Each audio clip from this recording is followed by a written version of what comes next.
Hey everyone, Cinephile Mike is here, and it is day 26 of Award Season Review Season 3, 97 reviews in 97 days, covering many of the films contending for awards recognition this season.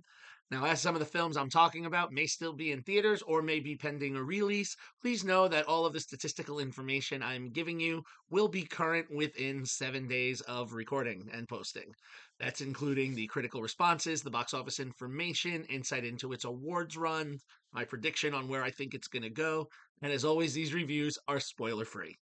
Make sure you check out my website, cinephilemike.com, where you can find the ever important Where Can I Watch It 2024 spreadsheet so you can see how to track all of the nominations, wins of every film and every award show this season, as well as see how to watch them.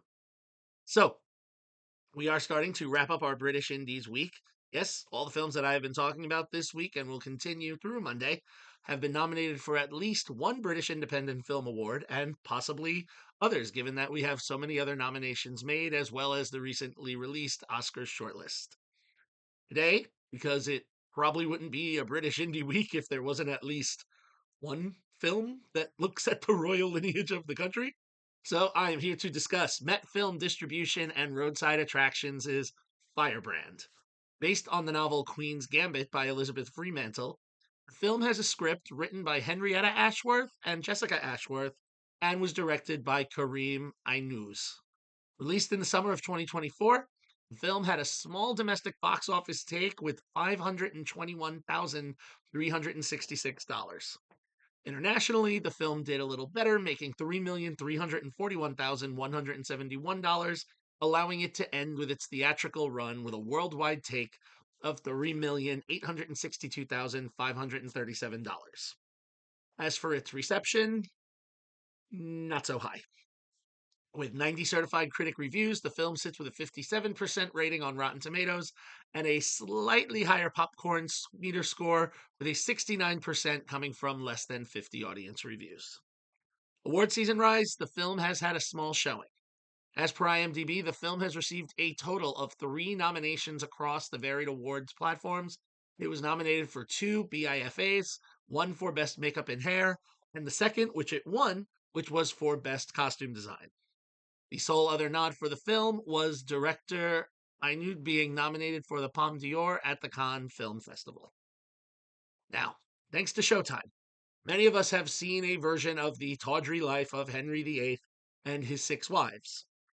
Dancing across Broadway and the West End, we also right now have the 6 queens singing every night about who had it worst at the hands of this larger-than-life ruler. And there was even the bodice-ripping tale of the other Boleyn girl. In Firebrand, we don't focus on the heights of Henry's rule or the beginnings, but the end. We are given a historical fiction version of what transpired between Henry and his last wife, the one who survived, Catherine Parr, here played by Alicia Vikander. Now, at the start, we pick up when Henry, in this iteration played by Jude Law, is away from England and Catherine sits as regent on the throne.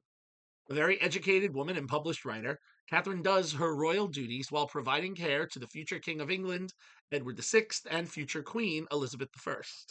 Also, we see that she hasn't quite easily been able to let go of her pre-royal life, which leads her to going into a forest retreat, which she says is a sanctuary for women, but is actually a community headed by Anne Askew, a Protestant reformer who preaches anti-Catholic beliefs, feelings Catherine shares, and does her best to secure her place in both worlds. Now, upon Henry's return, while we see there is affection for Catherine, he begins to become suspicious of her and her actions and begins to investigate her as he had his previous wives. Now, could this be a result of the awful sepsis he suffers as a result of his leg ulcers? Or is it the whispering of his followers? One mainly being Bishop Gardner, played by Simon Russell Beale, who leads Henry to understand that Catherine's reformist ideas against the Catholic Church are nothing less than the beliefs and words of a heretic. As Catherine's world begins to fall apart, we will see in this version of the history what happens that will ultimately lead to her survival, though not an easy path to go on. Right at the start, the film flashes across the screen. History tells us a few things largely about men and war. For the rest of humanity, we must draw our own, often wild, conclusions. And this is exactly what we get here. Aïnouz crafts a very realistic look at Tudor England and fills the screen with the sweeping, gorgeous costumes, not surprised it won by Michael O'Connor, and captured with the visual tone as per very simple cinematography by Elaine Louvar. And however, though, while the visuals are stunning, the film itself drags a bit due to too much exposition and multiple subplots that we need to cover the ground of. And at a runtime of about 2 hours, I would say the film is maybe about 20 minutes too long. And also, here's the interesting thing. While Vikander does a fair job as Catherine, she lacks any real chemistry with Law, who, when he has moments to really get into Henry, also does a fairly decent job. Now, historically, while we can infer that Catherine may not have really loved Henry, I mean, we could assume that she would want to keep him happy as she knew what happened to previous five wives. But even in the scenes when this would be necessary, you don't really feel it. Given that this is a central relationship, we should be invested a little more, but we're not really given that.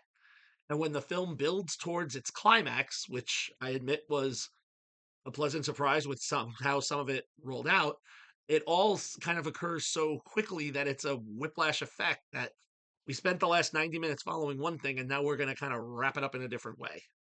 I do applaud what was attempted, but again, while visually stunning, the substance doesn't match the style.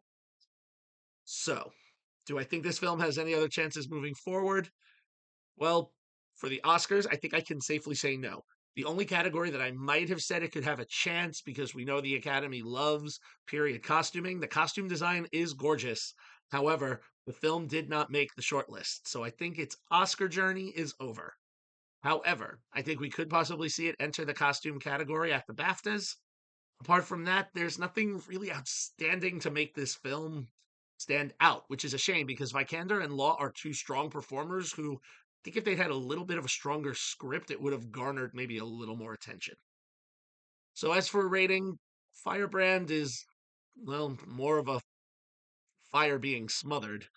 But for the visuals and some of the historical elements, I do give this film a 3 stars, 3-star rating. It's not the worst film I've seen. It's not the worst take I've seen on the Tudor line. Um, but it might be a bit forgettable, depending if you choose to watch this one. And if you do, if you're interested, you love the Tudor lineage, the film is currently streaming on Hulu. So there we have it. 26 down, 71 to go. As always, if you like what you heard here, please click that subscribe button, like the video, and spread the word. You can follow me, Cinephile Mike, on all social media platforms and on Letterboxd, and find lots of great information on my website, cinephilemike.com. All right, everyone, have a great weekend, and until next time, this is Cinephile Mike saying take a break and watch something new.